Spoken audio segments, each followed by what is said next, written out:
Hi guys, it's Shanae. Welcome back to my channel. So as you can tell by the title of this video, I'm going to be using the Jeffree Star Blood Sugar Palette today. Unfortunately, it's not going to be a first impressions because I tried to film with it the other day when I probably shouldn't have because I had really bad eczema on my eyes, and I started filming and then just my eyes felt very uncomfortable because my eczema was just so dry on my eyes. I had nothing to do, you know, with the makeup products. I just really wanted to try it, but then the eyeshadow was very patchy because it was just kind of sticking to all my eczema, and I just kind of gave up, and then I took it all off and didn't do anything. So yeah, I was pretty upset that it just didn't turn out how I wanted it to turn out because I was impatient and didn't wait. So today I'm going to film with it again, and I'm going to try and do the look I was aiming to do the other day. So while I do my makeup, I will still give you my thoughts on this palette and how certain shades do blend, just in terms of pigmentation, blendability, all that kind of stuff. I haven't used every shade in this palette, so I don't know. If I use any new ones today, I'll let you know. So this is how the palette comes. It comes with this like white slip over the actual palette, and then it says Blood Sugar. It almost feels like faux leather material, I guess. And then there's two latches here. And this is what the palette looks like on the inside. I'm sure you guys have seen this floating around the internet. It's been out for a while. I just kind of struggled to get my hands on it because it just sold out so damn quick, and I forgot to set an alarm to buy this palette. Obviously this palette is really bulky. It's like bigger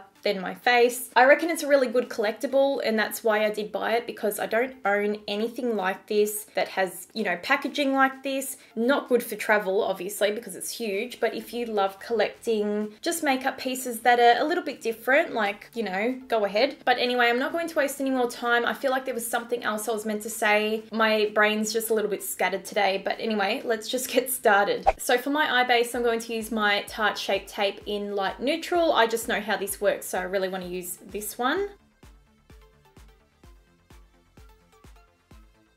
So today's look is going to be pretty dramatic. It's not going to be like that wearable, but if you guys want to see more looks with this palette that are more wearable, I'll be happy to do them.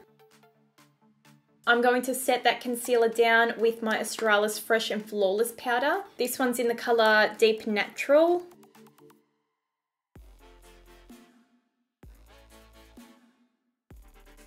So the first colour I'm going to dip into is Tong Pop, which is this light pink. And I'm going to use this as my transition colour.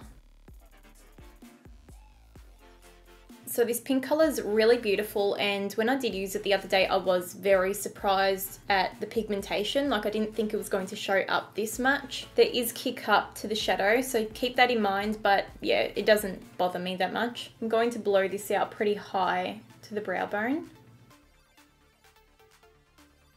I'm now going to go in with the colour Prick, which is the bright red, and I'm taking a Zoeva 221 Luxe Soft Crease brush. I'm going to focus this more into the crease. I did notice the other day when I used it, it wasn't as pigmented as I was hoping it would be. It still definitely is very buildable, but I was expecting like a little bit more out of this shade, but I just thought it was going to be more red when I put it on the eye. And in between blending, I will dip back into Tong Pop just to make sure that edge really blends out well.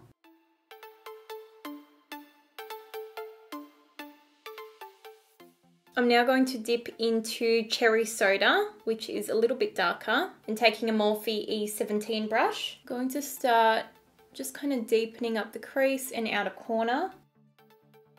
So this was definitely another colour I thought that was going to be a little bit more pigmented. I don't know, some of these shadows I feel like don't stick to the eye as well. I know that sounds a bit strange, but some shadows, like, you know, they just kind of fall off the eye, they don't stick as well. But I'm wondering if it's maybe how I did my eye base that has affected it. You can definitely see the colour is building. I was just hoping it was a little bit more pigmented. I felt like with the Androgyny palette, that was really pigmented and it stuck onto the lid really quickly. So taking the same brush, I'm going to dip into Root Canal, which is this really bright purple. And I'm going to put that over the other colour I put on. Like I said before, I want the red to kind of peek through the purple.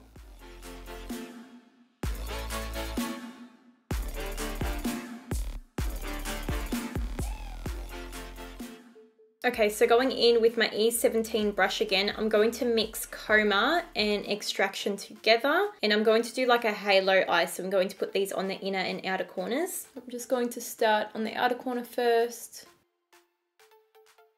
I'm just taking as a wave a pencil brush, and I'm just going to do the inner corner, mainly with Coma, which is the darkest kind of purple colour.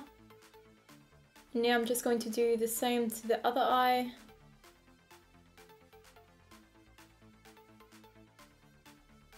I think I look like I've been punched in both eyes.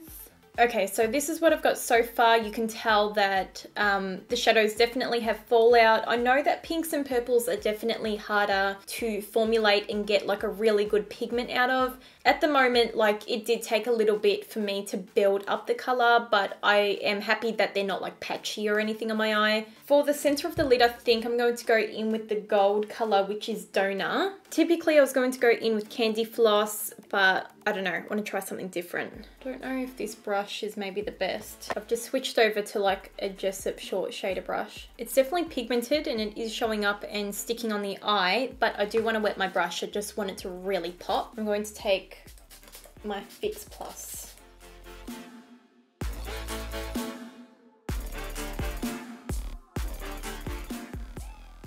I'm going to take a little bit of sweetener as well and just put that on the center of the lid.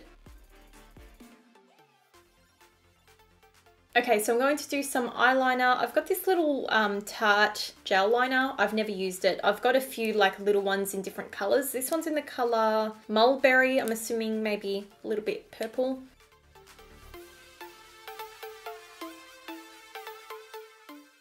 Okay, so I basically didn't get any of my eyeliner on camera. That Tarte one, I don't know if I'll ever use that again, to be honest. It is so damn dry, but like when you put it on, it's really wet and then it's streaky and it's not like really that opaque, and then it just dries down and my eyes feel so tight now. Like they feel, oh, I just want to rub it off. I ended up going over with the Balm Schwing eyeliner just because that other one was so streaky. Okay, so I had to stop filming for a little bit because there was a helicopter hovering over my house for like 20 minutes, and I just went and kind of fixed my hair while I was waiting for that helicopter to disappear. I'm just going to curl my eyelashes and put mascara on.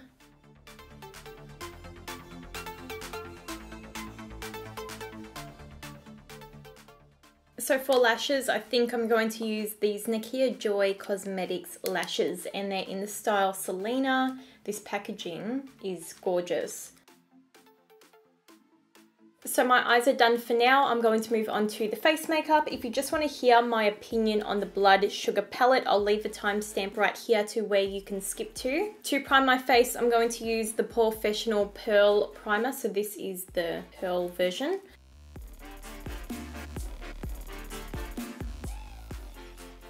And I'm also going to use my Loreal Infallible Luminizing Primer. I just want to kind of give my face a bit of a glow. For foundation, I think I'm going to use my Maybelline Superstay 24-Hour Full Coverage Foundation. This one's in the color 28 Soft Beige. I'm not sure like if this color will be okay. My fake tan's kind of coming off, like it's coming off my hands, but it's still kind of on my chest.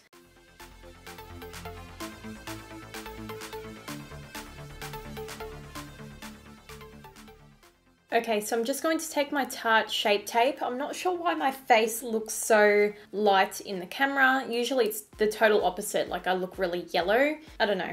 We're just gonna keep going, but in person, like it doesn't look too bad. Once I chuck a powder over the top anyway, it should get darker.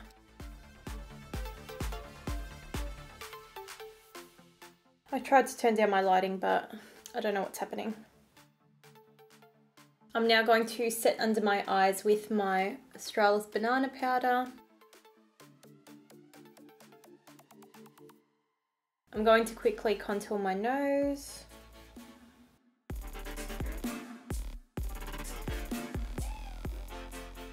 And to set the rest of my face, I'm going to use my Savvy Natural Finish Press Powder in Sand Beige. So to bronze up my face a bit, I'm going to use my Mecca Max Sunlit Skin Bronzer.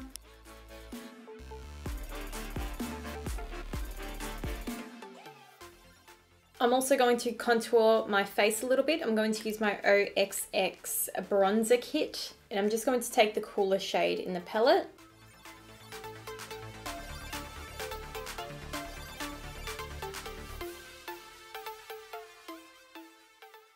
For blush, I'm going to use this Maybelline Fit Me blush in 25.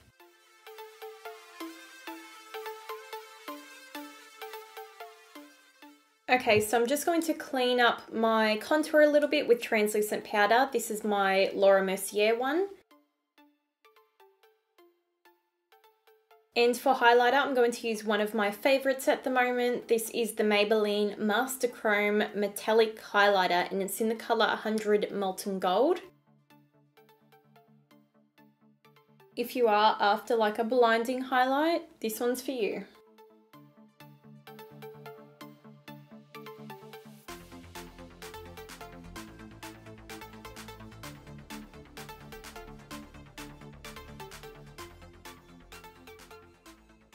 I'm now going to finish off my eyes, so I'm just going to do the lower lash line. I'm going to dip back into Root Canal, which is the purple. And then going back in with Prick, which is the bright red. I'm going to blend that edge out. I'm putting that Tarte eyeliner in my waterline, just because I didn't like it like on my eye. Maybe I'll like it on my lash line. And I'll finish off with mascara. So I think it's appropriate I use a Jeffree Star liquid lip since I used his eyeshadow palette on my eyes. I'm going to use Christmas Cookies. This is one of my favorite colors.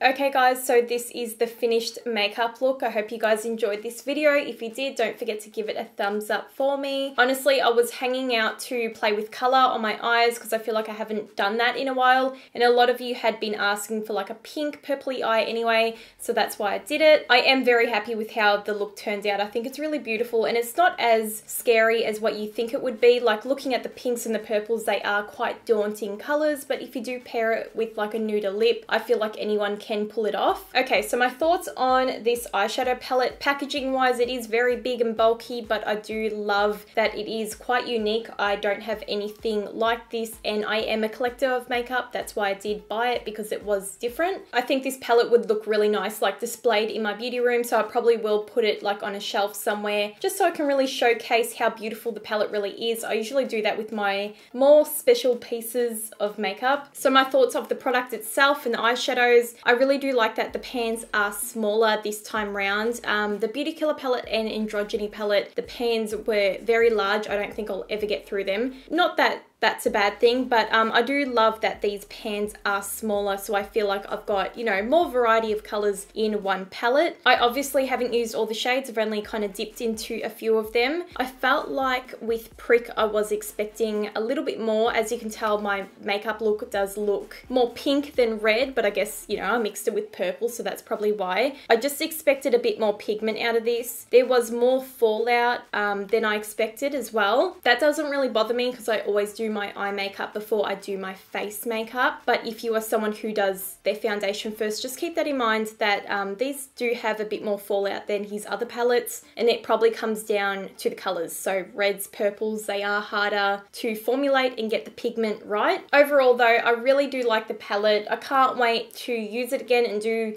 some different types of looks. Like there's so many things I can do in this palette. Let me know if you want to see maybe another tutorial with it. I'm more than happy to do that. Another thing I wanted to mention is I didn't do like finger swatches or anything. I always say in my past, like I guess palette reviews, I just don't do finger swatches. I feel like they're quite pointless. If you want to see what the color looks like, then I guess you can do it, but I just feel like once you apply shadows to the eye with a brush, the quality, you know, is always different to you know, dipping your finger in and then rubbing it on your arm. But yeah, that's pretty much all I've got to say. I hope you guys enjoyed this video again. Today, I just felt a bit scattered everywhere. I don't know. I just felt like I wasn't thinking properly. Yeah, I was a little bit anxious, So if I didn't look like, you know, excited and happy in this video, that's probably why, but I really wanted to film still because I felt like being creative. I'll leave all my social media links down below if you want to go follow me on Instagram or anything like that. I feel like that's the only one I use, and Twitter. So I'll have those down below, and I'll see you guys really soon in my next video.